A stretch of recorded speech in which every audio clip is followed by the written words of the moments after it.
Okay, so the playoff rankings come out tonight, Josh. They sure do. There will be a prediction at the end of this. I'd like to take you through the SEC. Here's what we got going on right now. There are 7 teams who have 1 or 2 losses in the Southeastern Conference this year. Each of those 7 teams only has 1 or 2 losses overall on the season also. So there's no undefeateds left, and it's very difficult to find any edges. And it's going to be even more difficult because here's what we have. We have Texas at 8-1 and 4-1. We have Tennessee at 8-1 and 5-1. We have Alabama at 7-2, 4-2. We have 2-loss Ole Miss. We have 2-loss Georgia. We have 1-loss Texas A&M. Yeah. And yes, we do indeed have 2-loss Missouri. 7 teams, each of which have 3 games left to play. There are only 2 games the rest of the season in the SEC that feature one of these 2 teams playing each other, or 2 of these teams in the same game, I should say. But they are the 4 teams at the top playing each other. Texas and Texas A&M at the end, Uh-huh. and then Tennessee and Georgia this week. Mhm. That's it.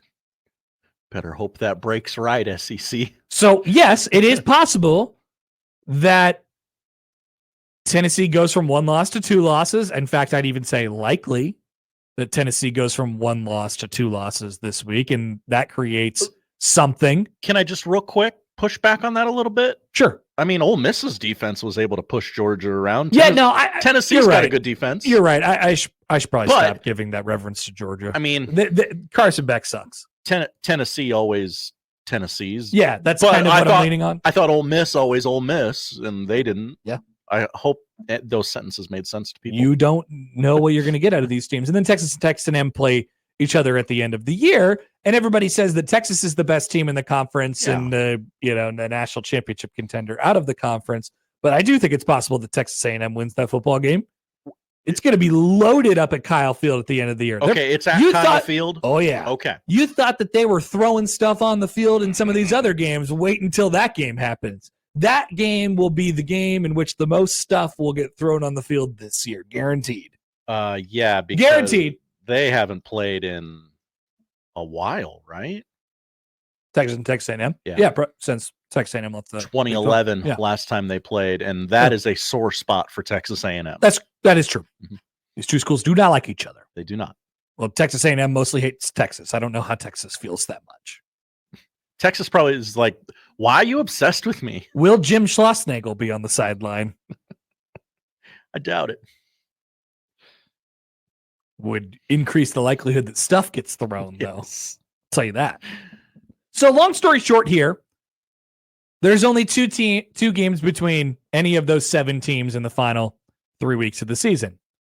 And if you're interested in super chaos, both of those games feature a current 2-loss team going up against a current 1-loss team. So last weekend was a weekend where it was all sort of about the SEC highlighting their big 2 games with Georgia and Ole Miss, and then with what was the other big one? Georgia and Ole Miss and LSU and Alabama. Yeah. Yes, sorry.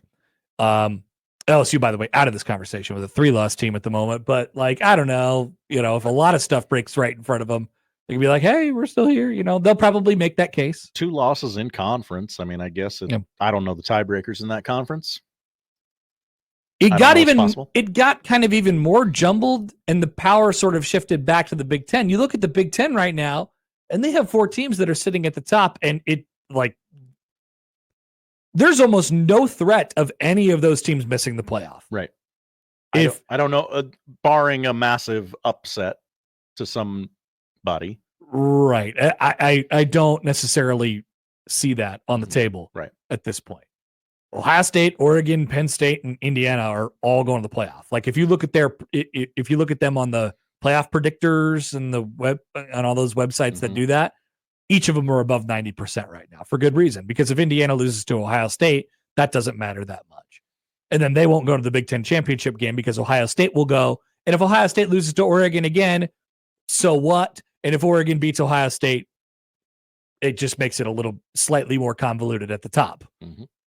Ohio State gets the bye. Oregon doesn't. Ohio State's probably, they're definitely a top 4 team at that point. I don't know if they're a top 5 ranking, I but like that aspect. They get the bye. I like that aspect of the Big Ten title game is, like a lot of these conference for the bye. Like that's makes it more interesting, makes it not for nothing. It right? puts something on the line. Right. And of course, there is the downside of if you're a 2-loss team going into that game and you lose, you fall to 3 losses. And then what's your, can you make the case still? So I think it's interesting that we're looking at these teams and we're thinking about who has a chance to win the national championship. And everybody looks at Oregon right now and they're like, yeah, I just don't know. Have they really been tested? I think that being battle tested does matter. Who is the most battle tested team that is going to make the playoff at this point? Ooh, that's a great question. I got an answer for you. You're not going to like it. Oh, okay. What's your answer? The Alabama Crimson Tide. Oh no, Connor. I told you. No, I told you you wouldn't like the answer. I don't. I thought you were going to say Texas, and then I went, well, it's not them. I don't really remember the last time Texas was in a big game. I mean, they were in it against Georgia, and they lost, and they crapped their pants in the first half. Then they threw stuff on the field. Love throwing stuff on the field. Oh, yeah. It's probably Alabama at this moment. Damn it. And so that's something to keep in mind. No wonder Nick Saban quit. This is a grinder of a schedule. As they as we sort these teams out, we find out who's going to win the national championship and who's going to be in what spot in the playoff. It'll be interesting to see what they do with the ranking tonight. Would you like a prediction? Oh yeah, I think that's your job. Okay, not your job. I thought you were the topics guy. I'm making it a topic. I thought you were the topics maker. AP really pushed Indiana up. Yeah, this weekend. I mean, they're going up no matter what because sure Georgia lost and Miami lost. So Oregon's still the 1. Okay. Ohio State is still the 2. Sure, but not the 2 seed. Correct. We'll talk about that in a second because it's going to create some very fun matchups. Texas is the bye in the SEC, and they are ranked 3rd. And then basically everybody just shifts up a little bit, and it'll be an interesting discussion in that 9, 10, 11 area, because what do you do with Miami, who now just has the 1 loss, Georgia, who has the 2 and are a playoff stalwart, and many think very, very highly of them. There's a couple more ACC teams that could probably stake claim to this. SMU, what do we do with SMU? What do we do with the second Big 12 team? All that stuff. And then, so just to go through the rest of the rankings, and you sort of game it out a little bit. I got Penn State 4. This is a prediction, not what I think. Tennessee 5, Indiana 6, BYU 7, Notre Dame 8, Alabama 9, Miami 10, Georgia 11, Boise 12. So in that case, the buys would go to Oregon, Texas, BYU, and Miami. We'll see what they do with the projected champion of the ACC. This would create matchups in the first round of these games. Oregon hosting Boise. Ohio State hosting Boise. Okay. Oregon gets a bye. Penn State hosting Georgia. Fascinating. Tennessee hosting Alabama, and Indiana hosting Notre Dame. An in-state playoff game. Hosted by Indiana.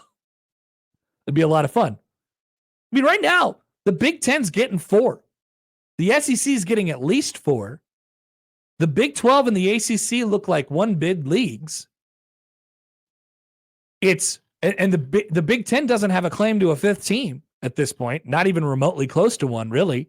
The SEC could get a 5th, and then you have your group of 5 team, and that's kind of your story. At this point, there's a lot of stuff that has to sort itself out in the SEC because, like I said, there's all these 2-loss teams and the 1-loss conference teams at this point. But that's sort of what I'm thinking about a little bit tonight. Where are those teams going to get slotted? We get a couple texts here. I love your bracket, by the way. Great matchups, huh? Print that. Let's do that. Doc says, "What's up, Doc?" You're assuming Indiana isn't going to beat Ohio State. If Indiana beats Ohio State, I don't see Ohio State making the playoff. Ooh. I think that's I'm going to disagree with that also. Yeah, they're what, 2 right now? Ohio State has one loss to the number 1 team in the country. Mm-hmm. They would have another loss to another top 5 team. And then they wouldn't go to the Big Ten championship game. They'd be a 2-loss they're in. I don't think they'd fall far enough. Yeah, Ohio State's making the playoff. No matter, I mean, unless they lose to Indiana and Michigan. Don't do that, Ryan Day. Many bad things will happen if Ohio State loses to Michigan this year. Would not be advisable for Ryan Day or anybody involved with the Ohio State football program. Ryan Day's family, Day's family's family. Any player's family, anybody's anything. Anybody who lives in the state of Ohio. It would be bad for all of those people. Can't have it this year. So there's a certain pressure that comes along with that, that's for sure. But yeah, Ohio State, that's crazy. Ohio State's going to playoff. And I don't see, frankly, I don't see Indiana beating Ohio State. Do you? After Indiana, I mean, like, I don't want to use this as my anti-Indiana slander again, but like, they actually played a team with talent this week. And they were pushed. And they looked clunky on offense. Yeah.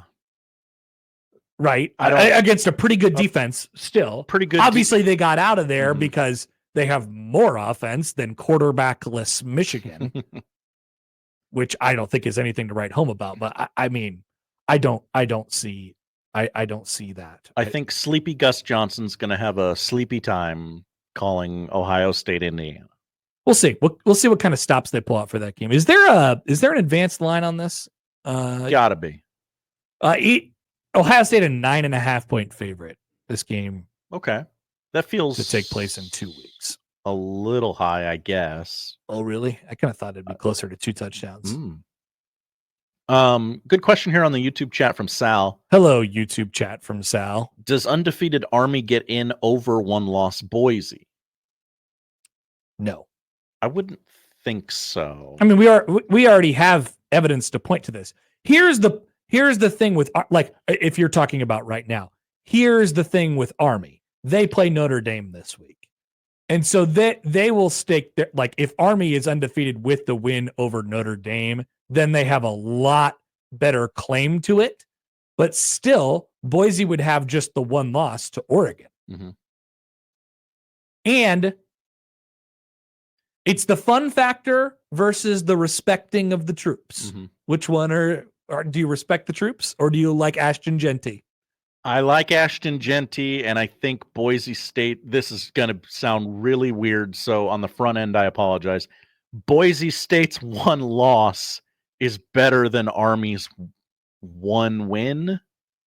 Does that make sense? Boise's, what you're saying is Boise's body of work is better. You know, I guess, yeah. I understand. Undefeated is better than a team with 1 loss. I understand. Army will have beaten Navy. A very good Navy team. Right. I believe Boise State will have a conference championship game. Not that the opponent in that would be anything, but they love themselves a conference champion, don't they? Do you have any earthly idea who would be number 2 in the Mountain West? Yes. It'd be more fun if I guessed, wouldn't it? Well, it would be only if I knew the answer. Oh, okay. Fresno's struggling right now. Nevada's struggling right now. Are these teams even in the Mountain West? I don't know.